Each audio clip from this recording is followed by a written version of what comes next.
Let me ask you a question. What do you think is the most contagious thing in our world today? It certainly wouldn't be unfair if you responded like a lot of the world might and say coronavirus. It's very contagious and it's having a lot of effect all over our world, but we can't control the effects that it has in our communities and in our world. But what we can control is what we allow to be the most contagious thing in our world today. I saw a poster recently with a challenge that said, "Hope is contagious, be a carrier." What a statement in the middle of the circumstances that we're facing. And it reminded me of 1 Peter chapter 3, verse 15, where it tells us to always be ready to give an account, a reason for the hope that's within you with gentleness and respect. We have a hope that's within us. As people of God, there's a hope that we have that everyone is looking for. I know that everybody in the world is looking for hope that's real and that's lasting.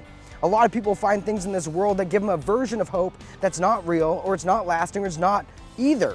I've faced those things. I bet you have too, and tried them out. But once you meet Jesus, you find a hope that is real and is everlasting. It never changes. It just gets better.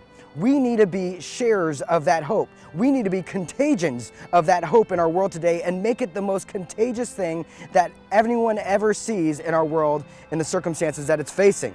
Romans 12:12, it tells us to rejoice in hope. Rejoice. That word rejoice means to repeat joy. It shows up in the Bible a lot of times when there's circumstances that would try to rob your joy, but it shows up where the people of God decide, I'm going to repeat joy anyway. And it tells us to rejoice in hope. What hope? The hope of Jesus Christ. Let's be contagions of hope today.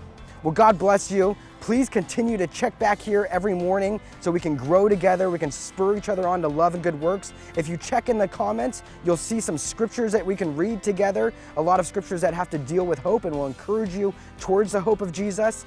And then also, spur each other on towards love and good works. How can we do that? You're all doing things, creative things, God-given things to spread hope in your spheres of influence right now. Let's share those with one another. Let's pray for one another. Let's lift each other up and let's do the work of God. You know, even though we can't go to church, the church goes with you. You know why? Because you are the church, and it's time for the church to serve people, to make the most contagious thing in our world today, hope. God bless you.